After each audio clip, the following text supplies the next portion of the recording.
Hey guys, this is Jon and Austin. This is another episode of the Meatgistics podcast presented by Waltons.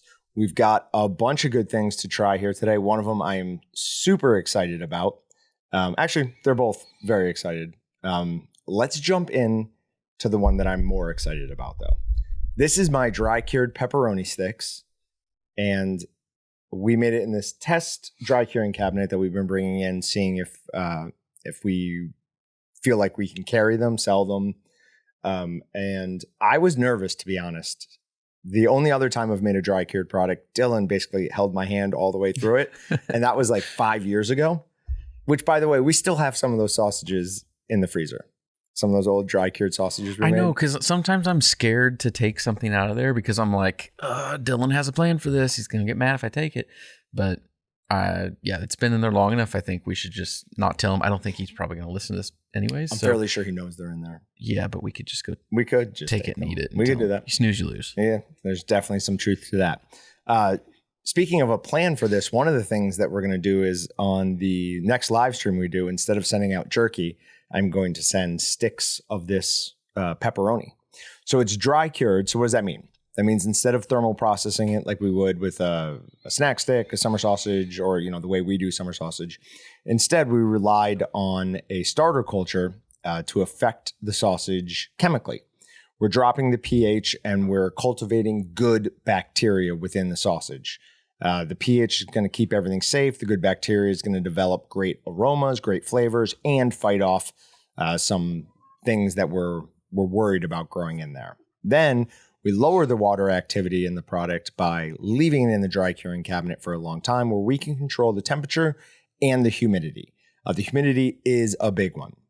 These were done in 3032 natural hog casings. Austin has speared the dry cured pepperoni on a knife and is threatening to just take a huge bite out of it. I couldn't do that. It would be such a waste. Yeah. It is 10 times better, like thinly sliced. It is designed to be eaten sliced. I don't know how thin you need to make it when it's this narrow. On the larger diameter ones, you do want to slice it thinner. Yeah. Speaking of the larger diameter ones, I will be putting some new stuff into this dry curing cabinet and the other two sizes we got this Friday. I'm going to do 2 25-pound batches. They will be chorizo in one, and then the other one I'm going to do Landjaeger. And then I used our starter culture that I use is called TSPX. And then we leave them in there for a couple of days and we monitor how quickly the pH drops. Has something called work hours or log hours. We have to see a certain amount of pH drop within a certain amount of time to make sure that it is going to be safe. Then we monitor, make sure it's not growing mold, anything like that. You can spray on a good mold to some dry cured sausage. Lots of people will do that. Basically, it's a mold that just outcompetes all other molds and doesn't leave anything for it to eat or grow on. And it's a totally harmless mold. We did not do that on our last. We haven't done that. I don't think. Can't remember. I don't know. But all right, less talk, more eat. So while you're cutting, why did you make it such a small diameter? Why not make like a more summer sausage size that shrinks down to like standard pepperoni size? So the size that you do it is obviously going to affect how long it needs to be in the dry curing cabinet. It's a patience thing. Yes. Okay. I'm on board with never making large diameters. Yes, because why would you? It is similar to the problem with my prosciutto. When I make that, is going to be a huge issue. This is the most delicious thing in the world. You really can't beat it. No. It's so good. And I really we did a really chunky grind on our fat. I cut off all the fat, not all of, but most of the fat on our pork butts. And then I just ground that super chunky so that I got really nice big pieces. Now, we do need to talk about the smell. I don't even necessarily mean so much with that. I just mean more when we were doing it. Oh. Did you not appreciate it? No, I like the smell because I know what it is. But it is a run a marathon and then leave your shoes on for 4 hours in the heat, then take those shoes off. That is what the smell is like. I wear Yes, you do. Yeah. Okay. You know what I'm wearing. I wear Keens, but like the sandal Keens, they're like closed toed, open back type of deal. I wear With them all openings all over. Yeah. I love them, but I don't wear socks then. I sometimes do. My wife doesn't like it. So I don't wear socks. It's a whole thing. No one likes what I do with this, but the way like my foot is in this, I take these off.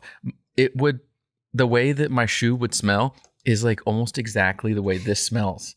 It's kind of disturbing, but it smells like a dirty foot. But it tastes so amazing. Good. Yeah. I don't understand it. What you don't get that flavor at all when you eat it. No. It has a smell that you're like, I don't think I want to put that in my mouth. But then you do, and the flavor's totally different. It's amazing. It's creepy thing. I could eat this all day long.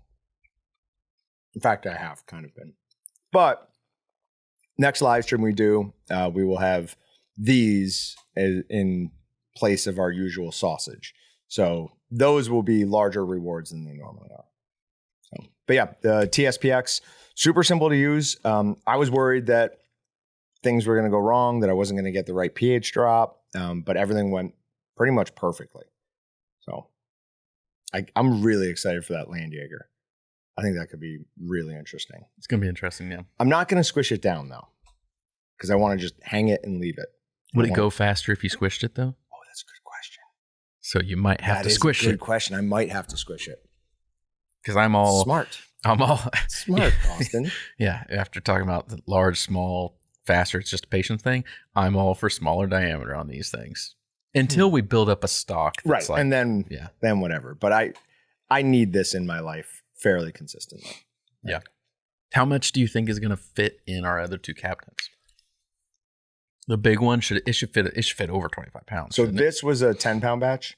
So we're going to do 10 in there again. We're going to do 15 in the medium, and we're going to do 25 in the big. The big one should definitely be able to fit 25 pounds, especially when we're talking about I'm doing 42 to 45 millimeter hog this time. Okay. So it's thicker. So cool. Should be easier. All right. And then the other sausage we have up here with us is from Herman Wursthaus. And this didn't really give me any indication as to what it would be, but its name is Best in Show. Oh, that's the name. That's the name. When you wrote down the notes, I'm just like, okay, this is the Best in Show. What are we eating? It's just called Best in Show.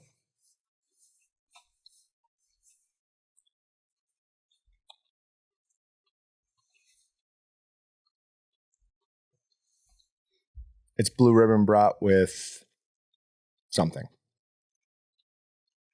Am I right? Yeah. Is it? I mean, that's cured, right? That's yeah. Pink enough. That has to be cured. Yep. So the cure is going to change the flavor and texture a little bit. I mean, it's, standard-ish type broth. It's got a lot of flavor, though. Mm-hmm. So that's not... That's why I'm saying it's got something. Yeah. It's not like your Johnsonville that's tame. It's more like blue ribbon that's got a flavor punch to it. But but it's got more zing to it. It has something extra. Yeah. Almost like maybe they used encapsulated citric acid. I don't know.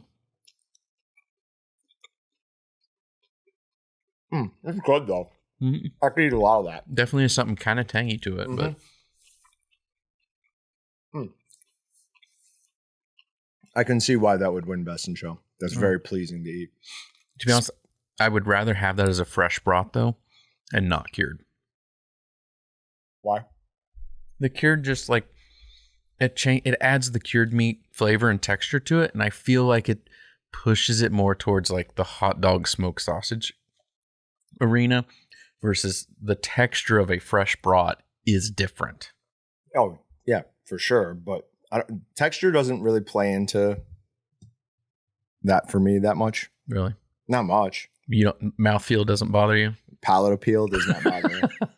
Can't ever say palate appeal without thinking of Papa Sop. So, speaking of encapsulated citric acid, there was some interesting stuff going on Meatgistics this week with encapsulated citric acid. Yeah, I can't believe I had to answer that for you. I do all the work chasing everything down. No. We both were working on it without telling the other one. Parallel. Did you get the same exact thing back from Flip? Oh, I got it from Stephanie, so I don't know. Oh, The vendor probably wasn't very happy with us. We both. Stephanie probably asked. Flip probably asked. Mm-hmm. Yeah, but so what? 135. It's complicated because it's not just a temperature, Right? It's like a range, and then it's also the moisture, and so yeah, there is no just like, oh, do this. It can be multiple or a combo or one thing. It can be just moisture if it's long enough. It can be just heat if it's long enough. It can be a combination of both. But basically, go by your manufacturer's recommendations on that. For ours, because the parting intestine wasn't incorrect. It's just that the encapsulated citric acid that we sell does not have the same coating as what some other people sell. So it's a different thing. To be honest, even the encapsulated citric acid we've sold over the years, I'm almost positive has changed. I forgot. I was going to look and see what the ingredients were and what the coating was made of now. But I know what the coating has changed for us. Yeah, because it was grapeseed oil at some point. Cottonseed oil. Cottonseed oil, I remember that one. But I remember grapeseed oil. It's been, a couple different things, which in theory should change because every different type of oil has a different melting point and smoke point. But then you think they would do like, okay, this is what this product is supposed to have, because this one's actually called something else. Like we call it encapsulated citric acid. Our vendor has a specific name. They have a brand name for it, but, and a different number for each one. You would think they would go, okay, well, we have to, if we're changing how much, or we're changing what we're using to encapsulate this, we should make it thicker or thinner so that it still melts at the same point. Well, they probably want to do it at different points because, I mean, I don't know if this holds true all the time, but I think a lot of times what happens in our industry is a manufacturer will make a product for a specific use case, and then it just gets generically sold to everyone else. Mm-hmm. So, for example, I know it happens in the casing market. We buy all our collagen casings from Devro. Devro, they cater to the big boys out there. They will have, I talked to someone at Devro years ago about this, so I don't know if it continues to hold true, but at least it did at one point in time. Like 19 millimeter smoke collagen casings. Those are the length they are, and the amount that is in the caddy is a certain set number of the strands, because that length fits on a certain stuffing horn, and then the total amount there is what the vacuum stuffer it's running on is total capacity type of deal. And it's the batch size. And so that is the length, the size, the capacity, everything is for one customer that is like the biggest user of it. And then everyone else just has to deal with it. Right. And so I would assume encapsulated citric acid, similar scenario. One of the big meat processors out there, one of the big four, is probably like, hey, I want this specs to do, and I want this to do this in this order and work like this. Someone makes it, and then it's like, well, we'll just sell this to everybody. Is that why caddies so often change, like how many come in a caddy? Because someone's changing one of the big customers is changing their process. Probably. I don't know for sure, but I'm fairly sure. That makes sense. Yeah. Okay. All right. Other things we got going on right now. Last night, I launched a new Walton's homepage. The old one we had was very painfully basic. We did that for a bunch of reasons: search engine optimization, Google scores, things like that.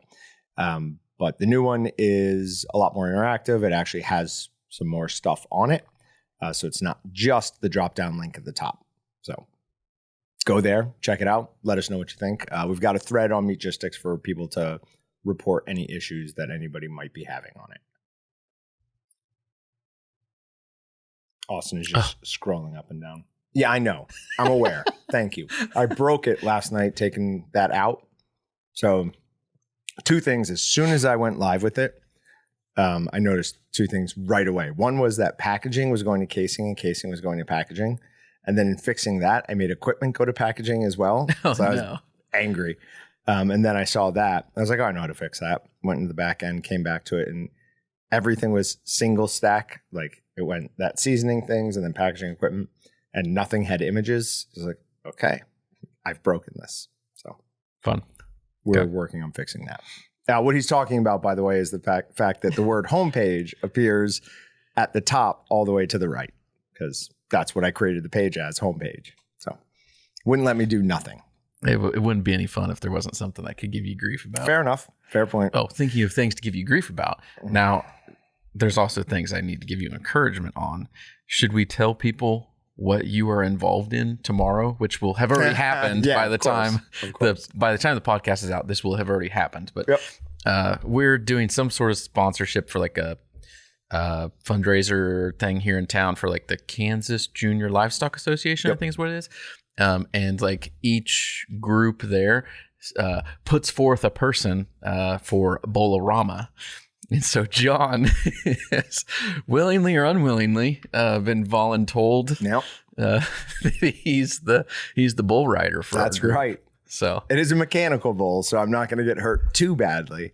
My whole goal, I want to make, because it's like round robin, I want to make it out of the first round.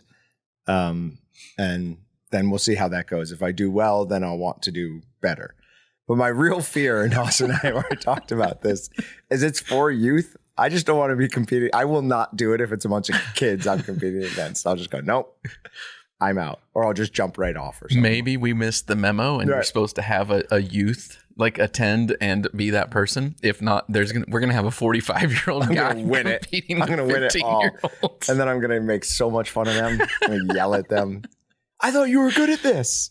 Oh, it's going to be amazing though. So I don't know. Will the live stream be next or the next podcast after next podcast? Next podcast. So next podcast, we will have to come back on and tell you about what happened. I will try to get some video. Oh, we're going to get video of it for sure. I'm going to be late to the event, but I should at least be there by the time Bowl-O-Rama starts. Mom will be there, so we'll get her to videotape it. She's good at that stuff. All right. Jon says, all right, and like he's ready to go after he just pounded like a whole sausage. Yep. Can't stop eating. Okay. In the last, from the 21st to the 20th, the most prolific posters on Meatgistics have been Process Head with 107, Denio with 101, Call Doc Today with 97, and me with a lowly 81. You have been a lot more active than I thought. When is this since? From August 21st until now. Oh, so last month. Yeah. Okay. I was thinking like the last week, and I was like, goodness, you've been doing a lot. Let's see what the last week is. Why doesn't mine work? Are you on the plugin? You have to go to the plugin. Oh. Yeah, I had them build me a plugin for it. No, yeah, I clicked the link from the podcast notes, but now it's here. I don't know. Oh, okay. It was not there. Did you see it? Like go to the last week. Change your dates. See who the number one poster is. Hold on. I have to hijack this podcast for a second because there's a pop quiz about to take place right now. Oh, no. Yeah. Oh. Get ready, guys. No. We said we were going to do it separately, so that we can't answer. No. You just take them. We'll take it right now, and I'll fast forward the podcast so we can then go over the results together and see who got what. But we have to not be in the same room. It's fine. There are only 10 questions. Just don't copy off each other. Oh, just type down. Oh, we're going to type in their questions. I have paper. Oh, he's got paper. Okay. Yeah. Oh, okay. All right. What he's talking about is Patrick has devised questions. I had no idea he had done this yet. When Patrick leaves, sometimes I'm just like, he's not interested in what we're talking about. He's going to go work on something else. But not today. Oh, dude. I need a pen. You should have got us like Scantron sheets. So I feel like we're back in school. They're meant to be basic, but that's part of the fun. Okay. We're not reading these out. These are single answers. It's not like choose whatever is applicable. A, B, C, or D. Okay. A, B, C, or D. Yeah, sorry, my mic was down. I already have a problem. Good. It's not meant to be. I take issue with this. It's not answer. meant to trick you or anything, but right, yeah, it's like, hold on, wait a minute. It's kind of one of those, if you were a good test taker, you might be. What if I disagree with? Right. No, 100%. That's right. Did you come up with these? I asked a very knowledgeable source on some robot spit out some good questions. Well, I figured he had all of the internet at his disposal. So. But I kept telling him, make it harder, make it harder, make it harder. And there is a very hard version of this if we need another test, like if something else happens. So, okay. All right. If they don't talk, they're taking a test. There's no good answer for this, but I chose one. I chose one. All right, Patrick, how do you want to do this? We're back. I can read them off. Okay. And then you'll tell me how you answered. And I'll Okay. So we'll start with hide your answers from me. We'll start with John. Question 1 was, what is the purpose of curing in meat processing? Okay. And this is the one that I actually have the second largest problem with, because A and B are both correct. So I selected B. No. Hold on. Let me. So it was A, adding flavor, B, preserving and flavoring, C, grinding meat, D, mixing seasoning. So what is the purpose of curing in meat? John said what? Preserving and flavoring. All right, Austin, what did you put? Same, preserving and flavoring. Both correct. It is B. It does also add flavor. There's something called a cured meat flavor. There's something called Hold on. Read B again. Of curing in meat processing. No, what is B say? Preserving and flavoring. Oh, the last flavoring. word. Okay. Thank you. There you go. Did you Fair just enough. totally miss that? I guess so. See, that's what I was saying. I was like, if you're a good test taker, which you said. Yeah, and I got it right. So Okay, perfect. Okay. I love it. You're like so upset about it, and what you're arguing is right there. Totally correct. Wait, did you pay any attention to the fact that some of the ones are slightly offset from the other ones? Oh, okay. Oh, I spent a couple seconds trying to figure out like why I was so far behind you. So it was like, that's me on Microsoft Word. Okay, I just didn't know if there was like some sort of. No, I'm giving hints. Is there? Yeah, there's like a tell. All right, go ahead. What's Number two, which type of casing is typically used for summer sausages and salamis? A, collagen, B, natural, C, fibrous, D, cellulose. Austin, what did you put? C, fibrous. John, what did you put? Same. Yes, both correct. Number 3, what is the purpose of protein extraction in meat processing? A, enhancing flavor, B, achieving a smooth texture, C, increasing protein content, D, adding color. So I put B, and I think this is the one Austin had a problem with. I put B, but it does none of these. Both correct with B, achieving a smooth texture. He is correct. I don't know. No. If you have a thick, like chunky grind, and you mix until you get protein extraction, it's still going to be a chunkier finished product. It'll just be bound better together. Yeah. So I guess it's I guess the goal is not to achieve a smooth texture. You might end up with a little bit smoother texture, but that's not the goal. I don't know. That's a good point. Yeah. This is the one that I hate. I know. I'm almost sure I got this wrong. What'd you put? All right, number 4. Which process involves mixing ground meat with seasonings and other ingredients? A, stuffing, B, grating, C, marinating, D, forming. Now, I left this in because I just thought it was like, what are those words? That sounds funny. Let's see what it is. John, what did you put? No. I went first last time. I don't know what grating is. Neither do I. Did you choose grating? No. Good. I chose forming. I chose forming too. It is forming. Yes, look at that. Both got it right. Good guessers. All right. Because forming, I would technically put in the kind of same arena as stuffing. I was kind of thinking like jerky pressing. Yeah. Yeah. So that was the only thing is in my mind. I'm like, you're forming, maybe it's like while you're coming out of the grinder into like restructured jerky, you're forming it, and you could be adding seasoning during that. What I went with. I would have said marinating. Like, I know it's not actually what it's doing, but it's the only one that make like mixing ground meat with seasonings and other ingredients. If it was whole meat, yes, I would have said yes. But since it was ground, I'm like, marinating was out. All right. I was going through D and B because I didn't know what B meant, so I was like, maybe that's what it is. But all right, good guessers again. Number 5. What is the main function of a smokehouse in meat processing? You got this one wrong. Let's see. We got A, curing meat, B, cooking and flavoring with smoke, C, grinding meat, D, mixing seasonings. John? I put B, which Austin seems to think it's A. I put B. Oh, okay. It is B. But you should have seen the look on your face while you're trying to figure out what's wrong with it. Why did he put A? Yeah. Okay. I left stuff like that because it's just like, you know what? You second that, I'm eating the last guess yourself. That's fine. So much. So, number 6, which additive is used to prevent the growth of bacteria and enhance the preservation of processed meats? A, sodium bicarbonate, B, sodium erythorbate. I probably said so. C, sodium nitrate, D, sodium chloride. Austin. There's an argument to be made for B, C, and D. Yep, he is correct. Now, the most correct answer would be C, but D If one of us said D, I think would be correct. B, I don't know. It was kind of obvious what they wanted, though. That's why I chose C. I chose C, sodium nitrite. Both are correct. C, sodium nitrite. We're not going to have any blank spaces on our wheels. I told you I have it. No. Next week. Do you see what he's doing? He's peeking over at my answers. Well, you can't Put your pen down. I don't want to see any changes. All right. Well, I have a harder test, so we can save that. We might have to do that eventually. All right. Number 7. What type of equipment is used for emulsifying meat and fat in the production of products like hot dogs? A, stuffer. B, grinder. C, bowl chopper. D, injector. John? C, bowl chopper. Yeah. Bowl chopper. Oh, this is the one that is a total guess. 8. Which cheese variety is commonly added to Italian sausages like salsiccia? Salsiccia? How do you say that word? Salsiccia? Okay, he doesn't even know what it is. Right. And is this fair? He's testing us. The computer's testing you guys, please. Would you give me credit for Patrick's coming up with the questions? intermediary here. Okay. All right. A, Parmesan. B, mozzarella. C, Parmigiano Romano. D, Gouda. So C was Romano cheese, by the way. I said mozzarella. I said Romano.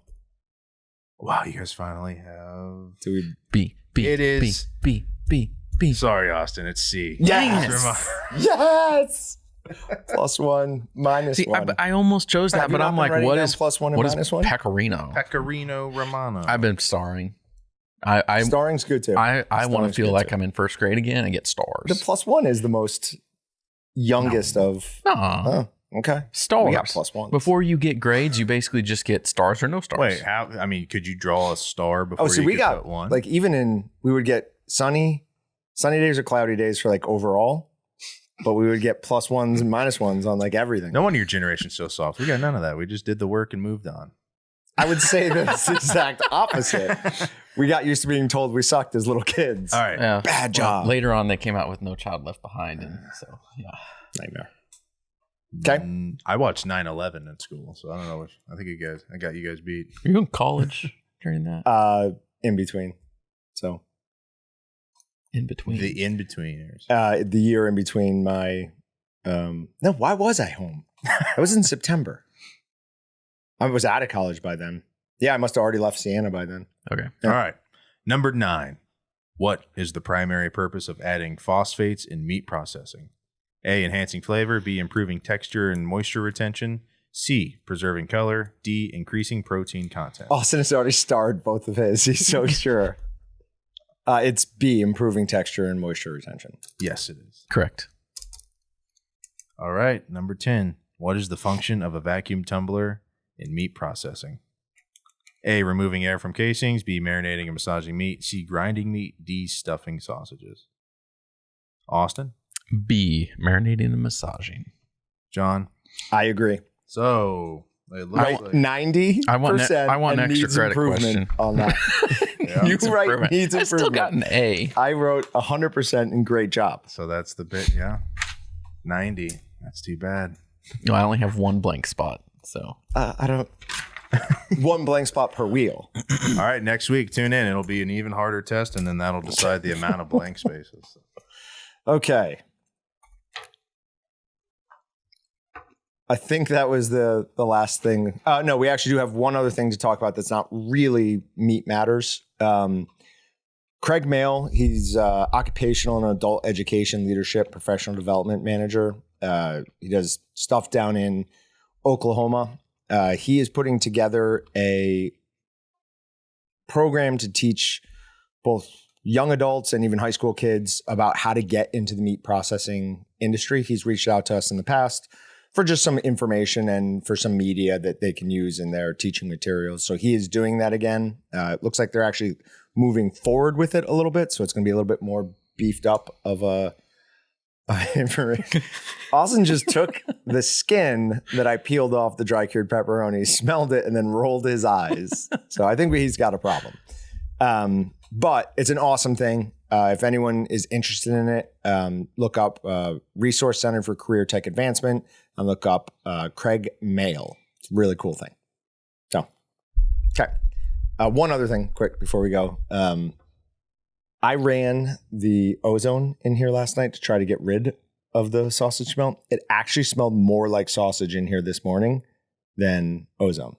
It smelled more like ozone out in the hallway, but in this room, it just smelled increased sausage. Does ozone have a smell? Yeah, for sure. Very identifiable too. So, yeah, interesting. Weird. All right, moving on to meat matters. We have nothing else we want to talk about, right? Nope. Okay, let's jump to your story first. First, it's meatpacking workers reject final Hormel offer. So this is meatpacking workers at the Hormel facility plant in Austin voted to reject a final offer from the company. It was announced on Friday. This week, our coworkers voted overwhelmingly to reject Hormel's final offer to us. It's simply not good enough. We stand united and are willing to fight for more for our families and our community. Hormel's record profits are just wages not shared fairly with the rest of us. The reality is that we keep Hormel running. We demand that Hormel does better and comes to the table with a fair agreement quickly. Now, this is from Hormel Foods. We are disappointed in the vote, especially given the significant contract package offered. However, we remain optimistic that we will reach an agreement. The parties have agreed to contract extension until October 8 as we continue negotiations. Hormel Foods has a strong working relationship with the UFCW for decades, including Austin, and remain confident that these positive relationships will continue as we finalize these new agreements. Seems like they're not hearing each other. No, it's whenever you hear like labor disputes like that, it's always like one side's posturing against the other. And it's like, oh, I want to know what actually goes on inside like the negotiation room. Like it'd be very intriguing. But I saw this story and I'm like, great, just what we need as we continue to ever complain about what goes on in the meat industry and prices on everything and whatnot. Just you have labor disputes, and ultimately, who loses in a labor dispute? The consumer. Yeah, for the most part. What made me laugh about it though is because like they're talking about final offer in the workers' response, but then Hormel never says anything like, "Yep, that was our final offer." They're just like, "No, we'll get something done." So obviously not their final offer. Yeah. Well, they also agreed to a extension. Yeah. It's like, well, so we said no to long-term dating, but we still want to see you occasionally. Yeah. All right. Missouri Senator Josh Hawley introduces legislation to break up meatpacking poultry monopolies. So this is a really interesting one that's kind of been on the back burner for a little bit and is starting to become more popular. I'm actually going to read most of the article. Josh Hawley introduced the Strengthening Antitrust Enforcement for Meatpacking Act on Thursday. A release said the goal of the legislation is to empower antitrust enforcers to break up giant meatpacking and poultry monopolies and place power back in the hands of Missouri's farmers and workers. The introduction of the act comes after Tyson Foods announced it will be closing the doors of its poultry plants in southern Missouri, costing the state more than 2,000 jobs. The Strengthening Antitrust Enforcement for Meatpacking Act would amend the Packers and Stockyard Act of 1921 to establish specific thresholds for market concentration, allowing federal antitrust authorities to more effectively prohibit or unwind acquisitions that concentrate the meatpacking sector, deter further meatpacking concentration by disincentivizing entrenched meatpacking interests from buying up more competitors, and put more power back in the hands of farmers and workers. Today's meatpacking monopolies are making massive profits while shutting down competition, said Senator Hawley. Congress must give antitrust prosecutors the power to end anti-competitive behavior without lengthy court battles. It's time to hold monopolies accountable and empower farmers. Second article in a row that talks about meatpacking companies making massive profits. Mm-hmm. One thing to keep in mind there, I didn't know until somewhat recently, the reason you see some of the swings that you do in like profits on the large people in the meat industry is because it's all contract based. So it's like, hey, they've already predetermined they're buying at this price, so they can be losing money. Like, to be honest, right now, I think that's what's going on right now. Yeah. Most big packers are losing money because they contracted at a price that now they can't deal with, but they were making record profits. So it all, it all comes back around. You need to look at a longer span instead of just like what's going on over the past like month. What you gain on the swings, you lose on the roundabouts. Yeah. I don't remember what book that was from, but it's always stuck with me. I was going to read the whole bill here, but the link doesn't work. It was 3 pages of absolute gobbledygook, and it was just going to be a peek into how archaic our legal system is. Because it's not even like party A then becomes the whatever to party B. It was just like nonsense words. Did you say Cardi B? Why I can't did not say Cardi B. You just did, dude. There I did. why can't bills just be written in like normal everyday English? Is it so hard? Because then the lawyers wouldn't have anything to do. Same reason why we can't have just a regular tax code, because then what are CPAs going to do? Yeah. It's ridiculous. All right, moving on. Possible E. coli contamination forces recall of 58,000 pounds of beef. The products shipped to distributors in Georgia, Michigan, and Ohio include the establishment number 18076 inside the USDA mark of inspection. So far, there have been no confirmed reports of adverse reaction from people eating the meat, the USDA said. So basically, a processor, Green Bay, something or other, found in a test after everything had left this that it had some of the Shinga toxins in it. Shinga toxins are one of the things we're really concerned with E. coli. Has the potential to make somebody really sick. But what does E. coli actually do in your body? Here are the 2 big ones. The whole thing would be good to read, but the most familiar strains of E. coli that make you sick do so by producing a toxin called Shiga, not Shinga. Sorry. The toxin damages the lining of your small intestine and causes your diarrhea. The strains of E. coli are also called Shiga toxin-producing E. coli, or STEC. The STEC that is most well known in North America and most often referred to as E. coli 0157:H7, or just E. coli 0157. There are other types of STEC that are called non-0157 STEC. These strains cause similar illnesses, but are less likely to lead to serious complications. Now, how many strains of E. coli cause diarrhea? There is the Shiga toxin producing. There is an enteroxygenic. There is the enterogregative, enteroinvasive, enteropathogenic, and diffusely adherent. All of those can make you very sick. When we talk about things that we're concerned about in the food processing world, salmonella comes up a lot, but salmonella is not generally something that's going to get somebody very sick. At one of my meat processing short courses I took, the professor said, you could probably take a couple hundred cells of salmonella into your body. And if you're a healthy young person, you won't even notice it. If you took a couple hundred cells of a Shiga producing E. coli into your system, you're going to the hospital. So this is serious. If you do happen to have any of those ground beef products, you need to dispose of them, get a refund, do whatever. But E. coli is not one to mess around with. That's why we never eat sprouts on our sandwiches. Also, like Vegetables at all. if you cook your food to a proper temperature, But that's not true. with E. coli, If it has already created its toxins, it is heat resistant to over 200 degrees. no. Yeah. Wait. Can you spell diarrhea? Diarrhea. Dude, I still Missed an R. Ah, is it 2 R's? 2 R's. That's close. Okay, sorry. That's close. So were you reading that? Or you just know that? I just know. No, it was on the screen. Okay. I would have got that wrong. Are you looking up whether I'm correct on the toxins? Oh. I will here. Okay.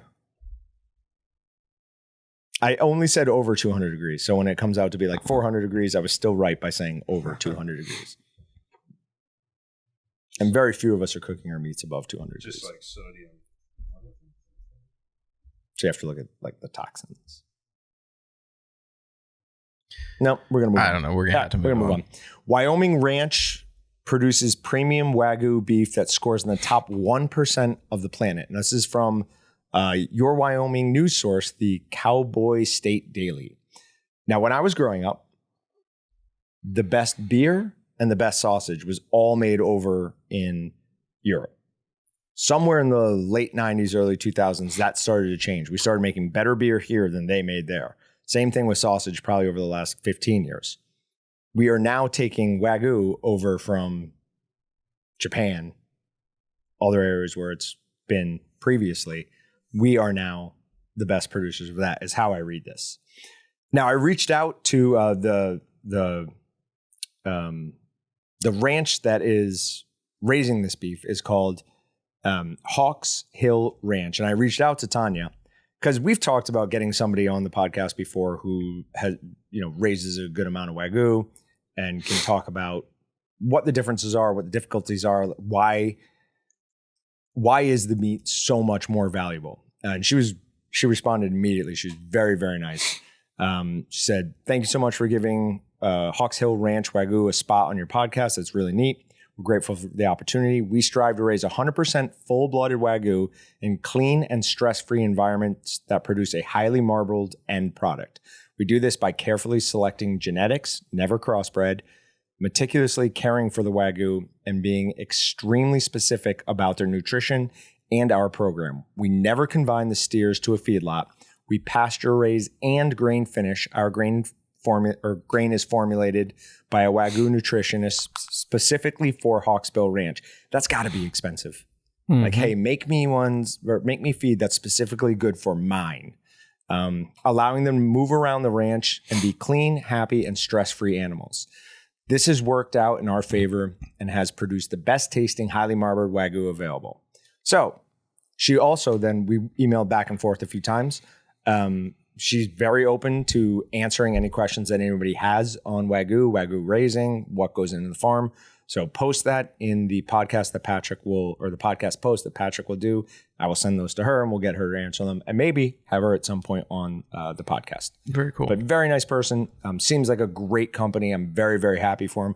And that's one of those cool things. Like, I don't know how many people we're going to get to read who listen to this podcast would read the Cowboy State Daily article on this, but it's a cool way to get some exposure for what seems like a really good company. Okay, moving on. This is from Food Safety News. It's talking about what are the challenges with hybrid meat for safety questions. So for those of you who don't know what hybrid meat is, all of this stuff coming out about like culture-based meat, yes, some of it's to market. Are you saying hybrid or hybrid? Hybrid. Okay. I'll just make sure. I was like, that sounds like something I've never heard of. Yeah, hybrid. Okay.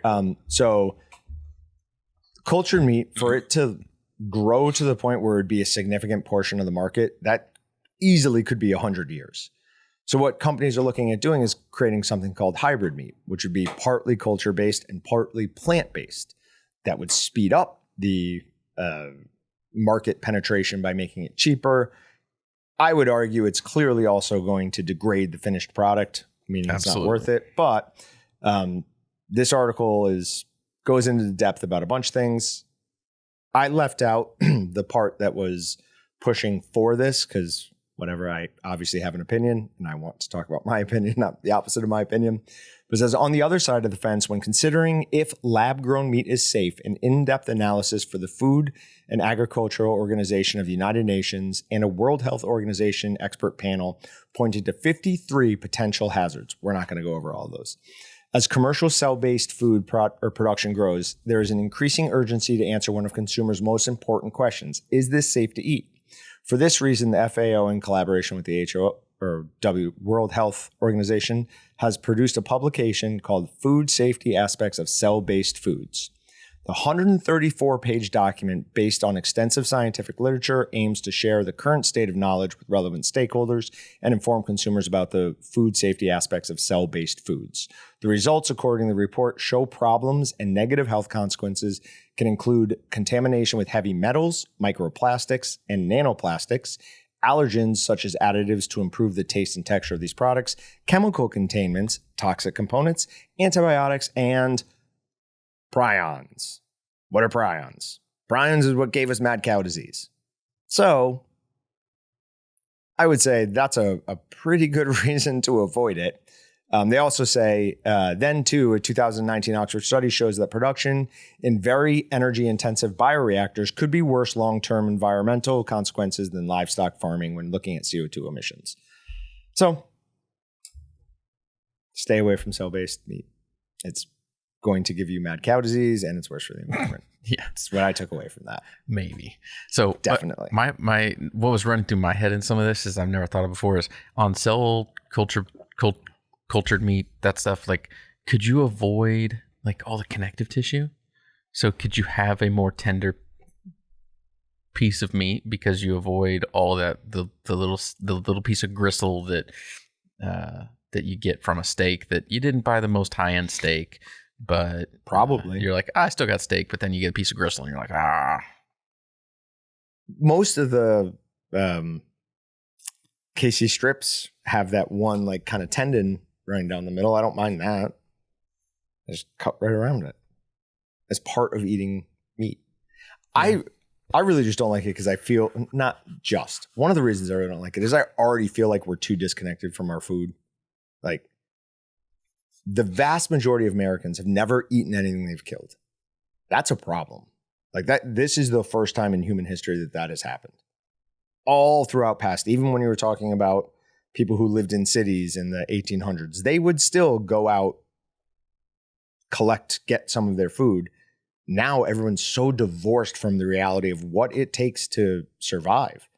Like, I want to live. This animal has to die for me to be able to live. That is something that I'm morally willing to do. Yeah. Everyone now is just like, oh, I'm going to go to McDonald's. Like, I've told the story before, but I've talked to people who think that food comes from the store. Like, they think that's where it originates. It's unbelievable. It is really bad. Okay. And then now we've got just a bunch of kind of crazy stories to end the podcast with.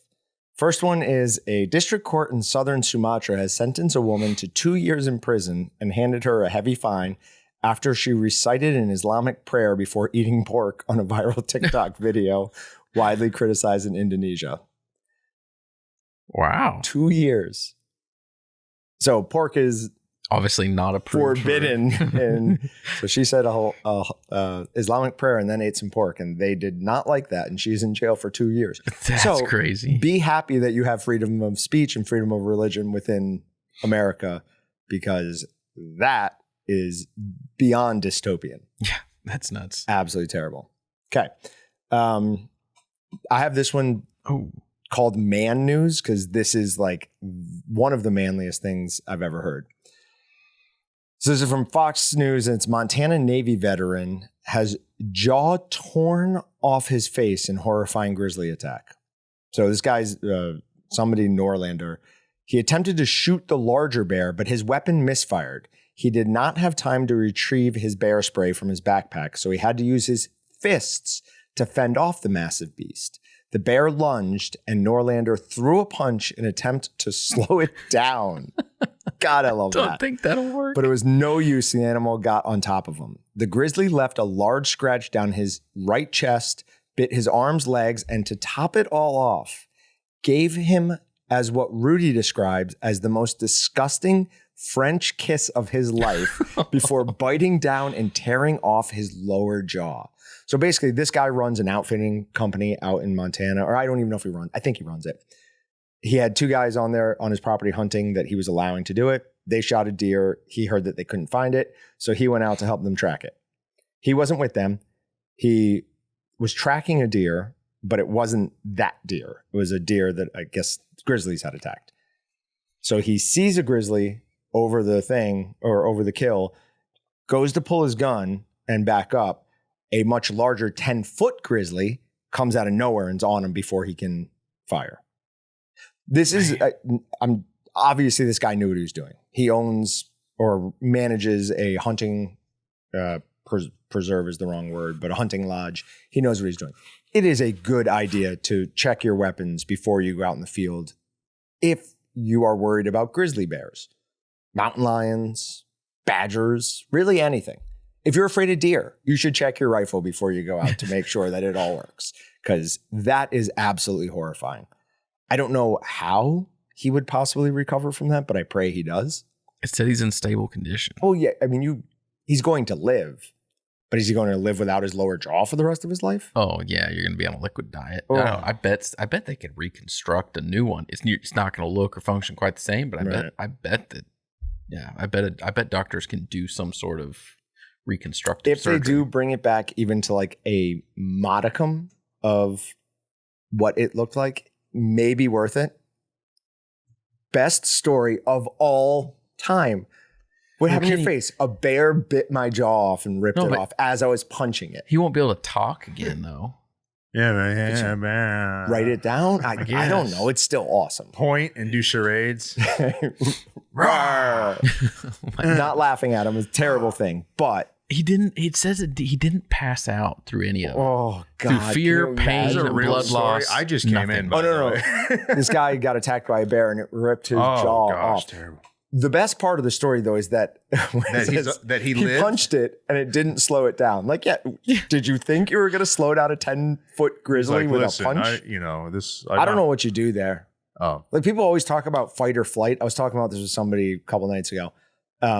It's not just fight or flight. It's fight or flight or freeze. Mhm. And I'm worried I'd freeze there. Like, you see a 10-foot grizzly coming at you. Oh, I think that'd be the best thing to do is fetal position and find a happy place.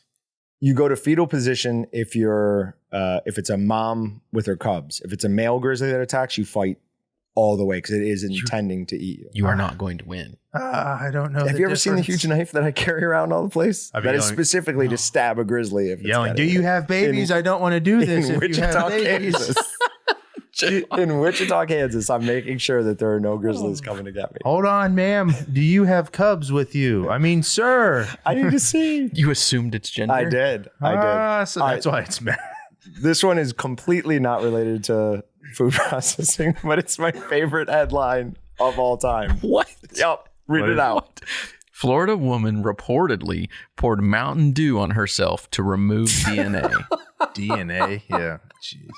To remove DNA evidence is the Tell first that's thing. like, if I ever get caught, I'm just gonna pour that Mountain Dew all over me. Nah, yeah, people think that's why it's legal. A lot of people don't know that, but you can actually get ready. No, that'd be ridiculous. So she's facing charges for first-degree murder, tampering I'm with sorry. evidence, The fact that you can't stop laughing. resisting. So she just poured Mountain Dew all over herself, thinking he would get rid of all the evidence. It's amazing. Absolutely Wow. amazing. Did she just fail to set it on fire, or like what? Right. That was the second. They call it Mountain Dew, like from the mountains. It was originally for mixing with whiskey. My understanding. That sounds pretty Yeah. good. But people still do it, I guess. She forgot to light it on fire, though. All right. Did she yell "Do the do"? Two shark stories. First one is a person got their arm ripped off in Israel. That is a fake shark, by the way. That bothered me. That's not real. That Just is like CGI. yeah, CGI generated. I Huh. do not like that they're using that. It's a scary looking shark. Mm-hmm. Like, I didn't like it. You guys looking at Ocarina of Time? There is no information about this person's arm getting ripped off. It is only in the headline. What? Yeah, there's Literally literally no. nothing. What's it? They're being like super secretive about what happened with the person. It's about a shark, though. As a shark ripped off a person's arm. All right. And then a dramatic video shows a massive shark rescued after becoming stranded on Florida beach. This is what's known as a mako shark. A mako is a cousin of a great white. It's smaller and has more like pointy teeth. So a great white's teeth are like big triangles and they're serrated because that's good at like cutting meat and blubber. Makos eat more fish, so it's better at like pinning products. Dude, Or you said it's like a fish. cousin. I thought of like Scooby Doo and like his cousin. And Scrappy. So I instantly, That's actually a good analogy. Well, I instantly thought He's of like a Scrappy-Doo. cartoon shark going, "No, that's my cousin Mako over there," and it cuts to him, and it's just a difference. So like, it helps me keep track of information if it's a cartoon in my head. I think. Yeah, you're tying it to what you remember. I guess. The giant shark can grow up to 12 feet and weigh 1,200 pounds. Attacks, while rare, are very powerful. The mako has the second most substantial bite in the world. With 3,000 pounds of bite force, only crocodiles have stronger bites. Look at that thing freaking out. Why are people jacking? Why are with they it? helping it? If that shark eats somebody, those people need to go to jail. Yeah, I watched this on TikTok and I yeah. Your Was choose shocked. violence one is all over the place, and I like it. Oh, you'd seen that before? Oh, yeah. Dang it! Take a day off from being the bigger man. Wake Choose up and violence. choose violence. So. Not for you. Not for you. It's definitely for me. That part was the kicker. Oh, I didn't see that part. Oh yeah, you got to watch the whole video. No. Because that's why I sent it to you. Is because it's like specifically calling out like, oh no, not you. Oh no, it's definitely for me. Not for you. It's definitely for me. I feel like that is speaking directly to my soul. But they're just letting the shark go to go eat more people. Poor plan. Poor planet. All right, that's it. You got anything? Nope. We'll see you guys next week. Thanks for checking out the Meatgistics podcast.